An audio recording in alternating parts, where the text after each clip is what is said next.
आज की जो बौद्ध कहानी मैं आपको सुनाने वाला हूँ उसमें आपको सीधे सीधे तौर पर कुछ ऐसे तरीके पता चलेंगे, कुछ ऐसी परिस्थितियां पता चलेगी जहाँ पे आपको हमेशा चुप रहना चाहिए। कुछ परिस्थितियों में अगर आप कुछ नहीं बोलेंगे तो वही आपके लिए सबसे ज्यादा बेहतर होगा।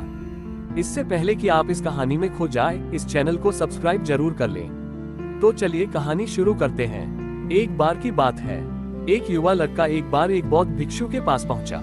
वो काफी परेशान लग रहा था और उसने बौद्ध भिक्षु से जाकर पूछा कि हे महात्मा, मैं अपने आप से परेशान हूँ, अपने आप से दुखी हूँ। बाहरी रूप से मुझे कोई दुख नहीं है, मैं धन धान्य संपन्न हूँ, मुझे कोई शारीरिक रोग भी नहीं है, लेकिन मैं खुद से परेशान रहता हूँ, अपने मन से परेशान रहता हूँ। अक्सर मेरी बातों को मेरा कोई भी दोस्त गंभीरता से नहीं लेता है और न ही मेरे परिवार के लोग मेरी किसी बात को गंभीरता से लेते हैं। मैं जो कुछ भी सलाह देता हूँ या तो वह उसे मजाक में उड़ा देते हैं या फिर उसे गंभीरता से लेते ही नहीं है। मेरी बातों को कोई गंभीरता से क्यों नहीं लेता है? क्यों मेरी बातों पर कोई अमल नहीं करता? क्यों मेरी बातों में कोई रुचि नहीं दिखाता? क्या कारण है? कृपया मुझे बताने का कष्ट करे और मेरे मन के इस दुख को दूर करे। ये सुनकर बौद्ध ने कहा कि आज सुबह मैं ध्यान करके वापस आ रहा हूँ।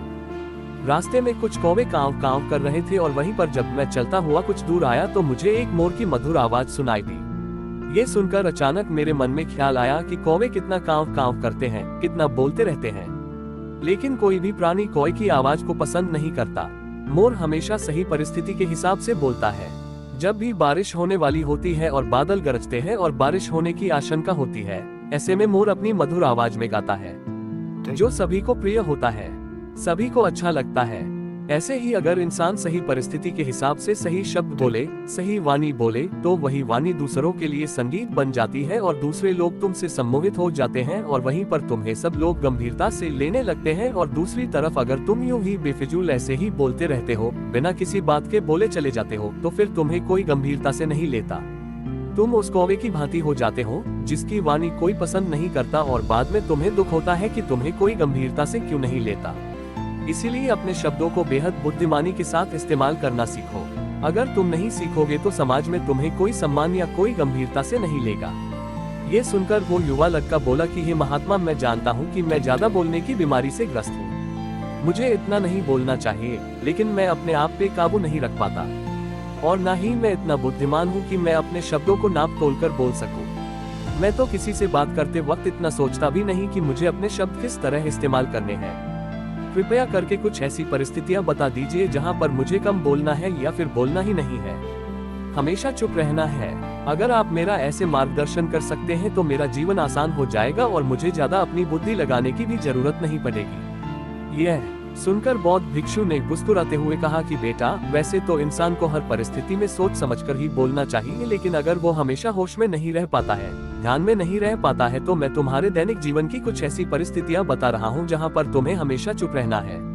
अगर तुम ऐसी जगहों पर कुछ बोलोगे तो तुम्हारा अपमान ही होगा या फिर तुम्हें कोई गंभीरता से नहीं लेगा। सबसे पहली जगह है, या यूं कहे ऐसी परिस्थिति जहाँ पर इंसान को हमेशा चुप रहना चाहिए, वो है जब किसी ऐसे विषय के बारे में बातचीत हो रही हो जिसके बारे में आपको कोई जानकारी ही नहीं है। तो ऐसी परिस्थिति में बीच में टांग अड़ाना, व्यर्थ का ज्ञान, आपको कुछ पता नहीं है लेकिन फिर भी आप अपना ज्ञान देने के लिए उत्सुक हैं, तो ऐसी जगह पर आपका अपमान ही होगा। ऐसी परिस्थिति में आदमी को हमेशा सुनना चाहिए। ध्यान से सुनना भी एक कला होती है। अगर आप सुनने का दिखावा करेंगे तो कहीं ना कहीं सामने वाले आदमी को ये एहसास हो जाता है कि ये मेरी बात पूरे ध्यान से नहीं सुन रहा है। इसीलिए जब आपको किसी विषय के बारे में पूरी तरह से जानकारी ना हो तो वहाँ पर केवल अपने कान लगाना ही ज्यादा महत्वपूर्ण होता है। आप उस इंसान की बातें ध्यान से सुन सकते हैं और इसी बीच आप दोनों के बीच एक संबंध पैदा होगा और उस संबंध सच्चा होगा, क्योंकि आपने उसके बात को बड़े ही ध्यान से सुना है और इस बात का पता सामने वाले को भी होता है। तो हम बिना कुछ बोले सिर्फ सुनने मात्र से किसी को अपना दोस्त है, अपना मित्र बना सकते हैं। इस बात को हमेशा ध्यान में रखना। दूसरी जगह जहां इंसान को हमेशा चुप रहना चाहिए वो है खाना खाते वक्त। खाना इंसान को हमेशा चुप रहकर खाना चाहिए। महात्मा बुद्ध और उनके भिक्षु हमेशा चुप रहकर भोजन करते हैं, परिपूर्ण होकर भोजन करते हैं, और ऐसा भोजन जब आपके शरीर में पहुंचता है तो वो आपके अंग तक ऊर्जा पहुंचाता है। अक्सर हम भोजन करते वक्त कुछ ना कुछ बोलते रहते हैं, कुछ ना कुछ सुनते रहते हैं, लेकिन मौन रहकर पूरा स्वाद लेकर उस भोजन को कभी नहीं करते। हम उस भोजन को करते वक्त आधे अधूरे ही रहते हैं और इसीलिए हमारा शरीर रोगों से ग्रस्त हो जाता है।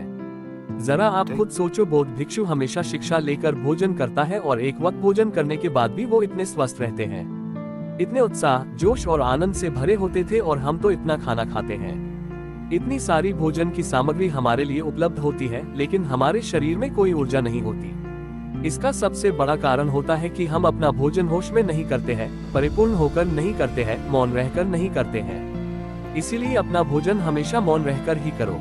तीसरी जगह जहां पर अगर आपने चुप रहना सीख लिया तो इसका मतलब यह है कि आपने अपने ऊपर विजय हासिल कर ली। जी हाँ, गुस्से में शांत रहना या चुप रहना यह इतना आसान नहीं होता है। अक्सर हम गुरूरों से भरकर कुछ ऐसे शब्द या अपशब्द बोल जाते हैं जिसका पछतावा हमें हमेशा रहता है, लेकिन जुबान से निकला हुआ शब्द वापस नहीं हो सकता, उस शब्द को मिटाया भी नहीं जा सकता। जब भी कभी गुस्सा आए तो किसी को कुछ बोलने की बजाय कुछ शारीरिक व्यायाम करना शुरू कर दो, वही असली बुद्धिमान होता है। चौथी जगह जहां आप चुप रहेंगे तो आपके लिए वही सबसे ज्यादा बेहतर होगा, वही आपको सम्मान दिलाएगा। चौथी जगह है जब चार लोग आपस में बैठकर बातें कर रहे हो, कोई बैठक कर रहे हो, तो वहां पर जब चार लोग बात कर रहे होते हैं तो चारों लोग एक साथ तो बात कर नहीं सकते। एक बार में एक व्यक्ति बोलेगा और तीन सुनेंगे, तभी वो बैठक कामयाब हो पाएगी, तभी वो वहां सही रूप में आगे बढ़ पाएगी। लेकिन अगर कोई आदमी ऐसा बैठा हुआ है जो बीच में ही दूसरे की बात काटकर अपनी बात को ऊपर रखना चाहता है, तो ऐसे में वो चर्चा या वो बैठक आपको कहीं नहीं पहुंचाएगी और चारों लोगों के बीच आप सबसे मूर्ख कहलाओगे। अगर आपको अपनी बात कहनी है तो सामने वाले को अपनी बात पूरा करने दो, उसके बाद अपने विचार रखो। यही एक भद्र पुरुष या फिर कहें अच्छे आदमी की पहचान होती है। पांचवी और आखिरी जगह, अगर हमारे माता पिता हमें कुछ कह देते हैं, हमारे बड़े बुजुर्ग हमें किसी बात पर डांट देते हैं, तो ऐसी जगहों पे आपका चुप रहना ही उनके प्रति सम्मान दिखाएगा, उनके प्रति आदर का भाव व्यक्त होगा। अगर आप उनके सामने उनका विरोध कर देते हैं, उनका प्रतिरोध कर देते हैं, तो वो गुस्सा तो थोड़ी देर बाद शांत हो जाएगा, लेकिन वो कही गई बात, जो विरोध किया हुआ शब्द या फिर कुछ भी उल्टा सीधा हमेशा आपके मन को सताएगा और आपके माता पिता को हमेशा यही लगेगा कि आज ये हमारी इज्जत नहीं करता, आज ही हमारी बात नहीं मानता। इसीलिए ऐसी जगह पे आप मौन रहिए, कुछ मत बोलिए, अपने गुस्से को अपने अंदर ही पी लीजिए। आखिर में बौद्ध भिक्षु ने अपनी बात को खत्म करते हुए कहा कि कम शब्दों में अपनी भावनाओं को उतारना सीखो, शब्द हथियार की तरह होते हैं। इसके बाद वो युवा लड़का बौद्ध भिक्षु के सामने नतमस्तक हो गया और उनको प्रणाम करते हुए अपने घर वापस लौट गया। धन्यवाद।